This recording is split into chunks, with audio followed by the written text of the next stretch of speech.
Alright. Now I know I'm a bit late to the party. It wasn't even that big of a show to begin with. I called over my last Dynamite review before Rampage, before I took a tiny bit of a hiatus, that Christian Cage is going to win the Impact title because it's on a new TV show and they need something big to pop over. So they knew they were going to drop over the belt because they know they wanted to save Kenny versus Hangman for possibly Revolution or Full Gear. So Kenny's probably going to retain Come All Out. That was the only thing that I know that was going to happen. And guess what? I called it. I called it, and I am not proud of it because I don't know why you're proud of this. The show itself was completely average. Rampage was average. It had 3 average matches. It had Miro versus some Flamito guy. It's a scrawny Ray Horace. I hear that he has some semblance of charisma. He just looks like a scrawny luchador jobber. He looked like he was getting average reception. So let's just go over the match opener that was the Impact Wrestling World Championship on the line. So our world champion still not main eventing, all because they want to force over women's main event into a big pedestal for some apparent reason. So it was Kenny Omega versus Christian Cage for the Impact Wrestling World Championship, and it was okay. It had some decent spots. It had a reverse DDT, spear over spear to reverse. Like it felt like they. It's. I hate this. Kenny warms up to the next spot. He sequences the next spot. Why do you need to sequence whenever your next spot is supposed to happen? You make it look like it's more choreographed. Like he puts his arm up. He puts his arm up whenever he's ready to run the rope. He puts his arm up when he's ready to put the V trigger. It never looks like, oh, I saw that coming. It looks like, okay, are you ready for the next spot? You gotta sell the V trigger. What? What? That is a new level of fakeness in pro wrestling that I've never expected. So, there was a couple maneuvers involving hitting Christian Cage with the belt, hitting Don Callis coming up trying to hit up Christian Cage with the belt, ends with a steel chair coming into the mix, hitting him a near fall after near fall. One Winged Angel got a near fall. It ends with a kill switch into the steel chair. Nice. And there was also Miro squashing over. Well, not really squashing. There was a couple decent roll ups. I'm about to look up his name. That's how it is, guys. I have no concern for most of these guys that they always have in dark.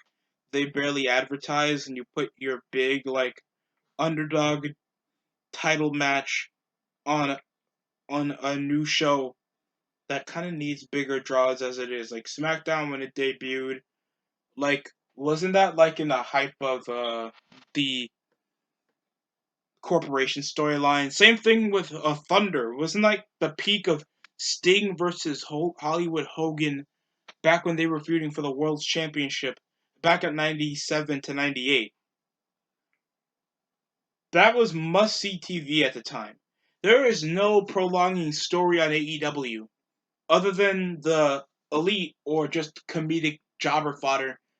Like all they treat everybody that's supposed to be taken serious like a comedic threat. I don't mind if you have comedic part to you as a character, but you're introducing these people. These are new people. But come on. Rampage got 700,000 viewers, and for a B show, SmackDown, and I can get this since you're in the Attitude Era, 5 million.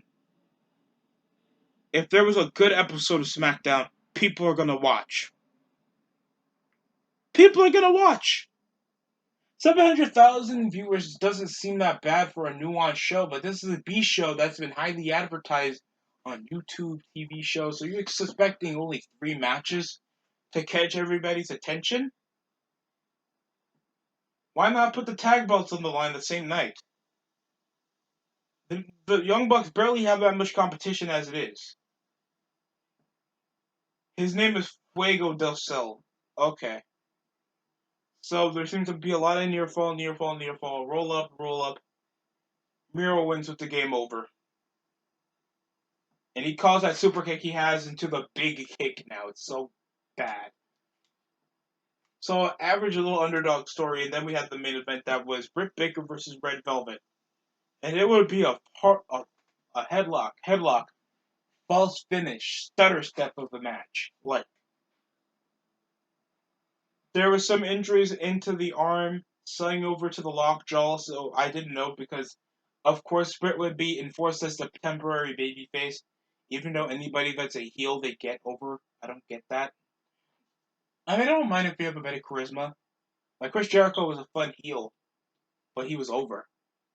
But it's like the fans want him to turn face. It's the same thing with Britt Baker, where the fans just unnecessary because these heels can't get any heat, and any semblance of heat that these guys get, they get punished. Like Max Caster can't be making fun of an Olympian. While you get Bruce Jenner jokes, you can't make a joke about somebody with health issues, mental health issues. It was just this little joke because it's just a joke.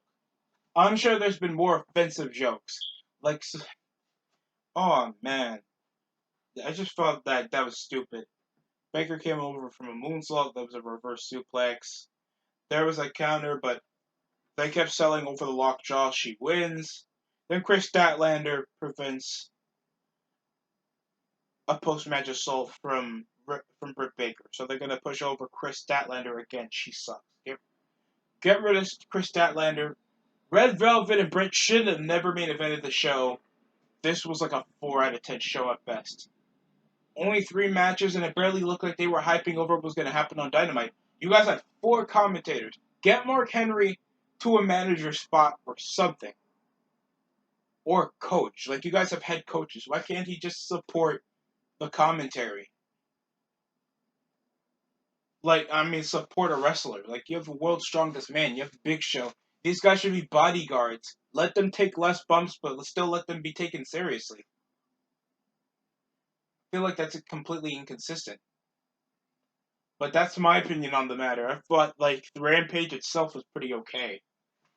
Like, below average. I would not rewatch it. Even if the Christian Cage and Kenny Omega match was pretty good. But that's just my opinion on the matter. How you guys feel about Rampage. I know that there's a lot of topics to be taken, especially with SummerSlam this Saturday, and how people are going to get used to that. And, of course, Ric Flair coming to Mexico. But we'll just have to see about that. I'll go over SmackDown later. But yeah, that's just my opinion for the time being. Thanks for watching.